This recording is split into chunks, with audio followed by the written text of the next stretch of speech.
Hi friends, welcome to my channel. நம்ம இந்த வீடியோவில் ஒன்று பார்க்க போகிறோன்னா ஒரு டேஸ்டியான ப்ரான் கிரேவி எப்படி பண்ணுறதுன்னு பார்க்கலாம். அதுக்கு ஃபஸ்ட்டு தேவையான பொருள் வந்துட்டு 1/2 கிலோ ப்ரான் எடுத்து கழுவி சுத்தம் பண்ணி வச்சுருக்கேன். அது கூட வந்து சின்ன வெங்காயம் 100 கிராம், பச்சை மிளகாய், அப்புறம் கருவேப்பிலை, கொஞ்சமாக வந்து கொத்தமல்லி இலை நறுக்கி வச்சுருக்கேன். அப்புறம் வந்து ஒரு பெரிய வெங்காயத்தை இந்த மாதிரி பொடியாக நறுக்கி வச்சுருக்கேன். அடுத்தது தக்காளி, அடுத்தது வந்து இஞ்சி பூண்டு பேஸ்ட்டு, அப்புறம் வந்து தாளிக்கிறதுக்கு தேவையான கடுகு, சீரகம், உளுத்தம்பருப்பு அதெல்லாம். அப்புறம் வந்து மசாலா பார்த்துட்டோன்னா மஞ்சத்தூள், குழம்பு மிளகாத்தூள், அப்புறம் வந்து தனியாத்தூள், தேவையான அளவு உப்பு, இவ்வளோ தான் இதுக்கு தேவையானது. இப்போ வந்து நம்ம டேஸ்டியான ப்ரான் கிரேவி எப்படி பண்ணுறதுன்ட்டு நம்ம இந்த வீடியோவில் பார்த்துடலாம். வீடியோவை வந்து ஃபுல்லாக பாருங்கள், ஸ்கிப் பண்ணாமல் பாருங்கள். அடுப்பில் பாத்திரம் வச்சு கொஞ்சமாக எண்ணெய் சேர்த்துக்கலாம். எண்ணெய் சேர்த்துட்டு கொஞ்சமாக கடுகு சேர்த்துக்கலாம். கடுகு வந்து பொரிஞ்சு வந்த உடனே அது கூடவே வந்து எடுத்து வச்சுக்கிற கடலைப்பருப்பையும் உளுந்தம்பருப்பையும் கொஞ்சமாக சேர்த்துடலாம். அதுவும் பொரிஞ்சு வந்ததுக்கப்புறம் நம்ம நறுக்கி வச்சுருக்கிற சின்ன வெங்காயம் 100 கிராம் நறுக்கி வச்சுருக்கலையே பொடிசா, அதை சேர்த்து வச்சுக்கலாம். அது கூடவே வந்து கருவேப்பிலை, கொஞ்சமாக வந்து பச்சை மிளகாய், இதையும் சேர்த்து மூணையும் நல்லா மிக்ஸ் பண்ணிடலாம். சின்ன வெங்காயம் வந்து நல்லா வந்து கோல்டன் ப்ரௌன் கலரில் வர வரைக்கும் நம்ம வந்துட்டு ஒரு கரண்டியை வச்சுட்டு நல்லா மிக்ஸ் பண்ணிடலாம். நம்ம வந்து சின்ன வெங்காயம் போட்டோன்னா நம்மளோட ப்ரான் தொக்கு வந்து கிரேவி செம்ம டேஸ்ட்டாக இருக்கும். ஈவன் நான்வெஜ் குழம்புக்கு வந்து சின்ன வெங்காயம் தான் செம்ம டேஸ்ட்டாக இருக்கும். நம்ம அதை வந்து அதையும் சேர்த்துட்டு நல்லா மிக்ஸ் பண்ணிடலாம். இது கூடவே கொஞ்சமாக பெரிய வெங்காயத்தை வந்து இந்த மாதிரி நம்ம அரைச்சி வச்சுருக்கிறோம்ல, அதையும் சேர்த்துக்கலாம். இப்போ சின்ன வெங்காயம் பெரிய வெங்காயம் ரெண்டையும் எல்லாத்தையும் அதை கலர் மாறுற அளவுக்கு எல்லாத்தையும் மிக்ஸ் பண்ணி விட்டுடலாம். நம்ம இது மிக்ஸ் பண்ணதுக்கப்புறம் வந்துட்டு கூடவே அரைச்சி வச்சுக்கிற தக்காளி பேஸ்ட்டு இருக்குள்ளே 2 மீடியம் சைஸ் தக்காளி எடுத்துருக்கோம். நம்ம அதையும் வந்துட்டு இது கூட நம்ம சேர்த்துடணும். பாருங்கள், வெங்காயம் வந்து இந்த அளவுக்கு நம்ம மாறணும். இதுக்கப்புறம் தான் வந்துட்டு நம்ம வந்து தக்காளியை வந்து இது கூட ஆட் பண்ணணும். தக்காளி இந்த வெங்காயத்தோட பச்சை வாசனை போகிற வரைக்கும் கொஞ்சம் நேரம் நல்லா வந்து மிக்ஸ் பண்ணிகிட்டே இருக்கணும். தக்காளி வந்து முழுசாக போடுறத விட இந்த மாதிரி பேஸ்ட்டாக போட்டோன்னா நமக்கு வந்து கிரேவி கொஞ்சம் அதிகமாக கிடைக்கும். அதுக்காக தான் வந்து நான் தக்காளி வந்து இந்த மாதிரி நான் சேர்த்துருக்கேன். இதை கொஞ்சம் கொஞ்சம் நேரம் நல்லா வந்து மிக்ஸ் பண்ணிடலாம். கொஞ்சம் எண்ணெய் பிரிஞ்சு வரட்டும்.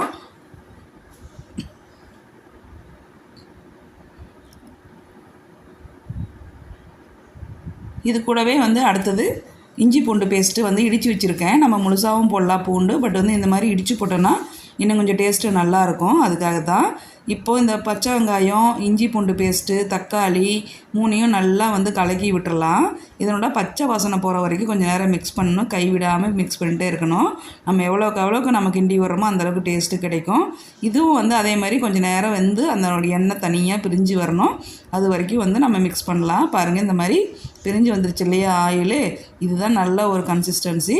இப்போ வந்து நம்ம என்ன பண்ணலான்னா நம்ம இது கூட சுத்தமாக கழுவி வச்சுருக்கிற நம்ம எறாவை வந்து இது கூட நான் சேர்த்துட்றேன்.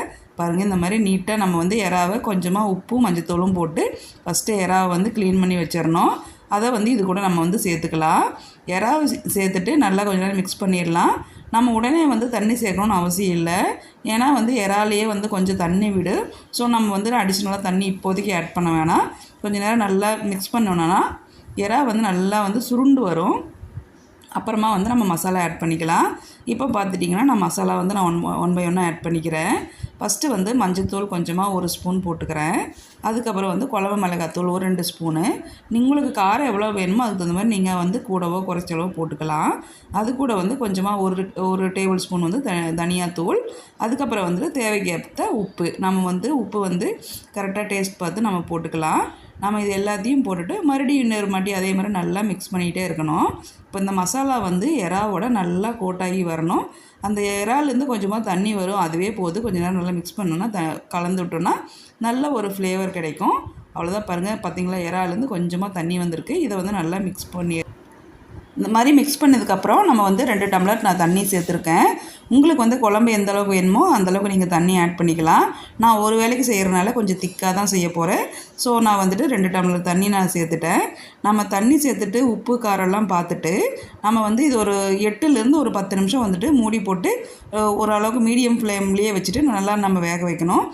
ப்ரான் வந்து ரொம்ப நேரம் வெந்துட்டால் வந்து ரப்பர் மாதிரி ஆயிரும். ஸோ வந்து கொஞ்சமான நேரம் வேக வச்சா போதும். பாருங்கள், நல்லா கலக்கி விட்டுட்டு நம்ம இந்த மாதிரி ஒரு மூடியை போட்டுட்டு நம்ம நல்லா மூடி வச்சிடலாம். நம்ம மூடி வச்சுட்டு 10 நிமிஷம் கழித்து பார்க்கலாம். இப்போ ஒரு வந்து அப்ராக்சிமேட்டாக ஒரு 10 நிமிஷம் ஆகிடுச்சி. பாருங்கள், நல்லா வந்து ப்ரான் வெந்து பாருங்கள் ஆயில் தனியாக பிரிஞ்சு வந்திருக்கு இல்லையா. பார்க்கும்போதே செம டேஸ்டியாக இருக்குன்னு தோணுது, சாப்பிட்லான்னு தோணுது. இப்போ வந்து நல்லா ஒரு தடவை மிக்ஸ் பண்ணிவிட்டு நம்ம வந்து கடைசியாக வந்துட்டு நறுக்கி வச்சுருக்கிற கொத்தமல்லி இலையை தூவி நம்ம வந்து இறக்கிடலாம். இப்போ வந்து நம்ம அடுப்பை ஆஃப் பண்ணிட வேண்டியதுதான். இப்போ வந்து நமக்கு தேவையான ப்ரான் கிரேவி டேஸ்டியாக செம்மையாயிடுச்சு. நம்ம அடுத்து என்ன பண்ணலான்னா நம்ம வந்து உட்காந்து சாப்பிட வேண்டியதுதான். சண்டே ஸ்பெஷல் எங்கள் வீட்டில் இது தான். உங்கள் வீட்டில் என்ன ஸ்பெஷல்னு சொல்லிட்டு கமெண்ட் பண்ணுங்கள். அதே மாதிரி இந்த வீடியோ பிடிச்சிருந்தா லைக் பண்ணுங்கள், கமெண்ட் பண்ணுங்கள், சப்ஸ்கிரைப் பண்ணிவிட்டு பக்கத்தில் இருக்கிற பெல் ஐக்கானை கிளிக் பண்ணுங்கள். நாங்கள் அடுத்தது வந்து சாப்பிட ஆரம்பிச்சிட்டோம். இது வந்து எங்கள் வீட்லேயே வந்து வாழை மரம் இருக்குது. நாங்கள் இலையை எடுத்துகிட்டு 4 பேரும் வந்து 4க்கு ஒரு இலையை போட்டு உட்காந்தாச்சு. ஃபஸ்ட்டு வந்து சூடாக வந்து சாதம் பரிமாறியாச்சு. எங்கள் வீட்டில் வந்து ப்ரான்னாவே வந்து எல்லாத்துக்குமே ரொம்ப பிடிக்கும். அதுக்காக இன்றைக்கி ப்ரான் கிரேவி பாருங்களேன். கொஞ்சம் நேரம் ஆனோன்னா கொஞ்சம் தொக்கு மாதிரி வந்துருச்சு இல்லையா, செம்ம டேஸ்ட்டாக இருக்கும். மவுத் வாட்டரிங்காக இருக்கு இல்லையா பார்க்கும்போது. இது கூட வந்து நாங்கள் அடிஷ்னலாக வந்து சீலா மீன் வந்து கொஞ்சம் வாங்கியிருந்தேன். அதையும் நம்ம வந்து ஃப்ரை பண்ணி வச்சுருக்கோம். சீலா மீன் வந்து சாப்பிட்றக்கு செம்ம டேஸ்ட்டாக இருக்கும். பாருங்கள், இவ்வளோ தான் இருக்குது. நாங்கள் வந்து பாதியை காலி பண்ணியாச்சு. இவ்வளோ தான் வந்துட்டு எங்கள் வீட்டில் சண்டே ஸ்பெஷல்.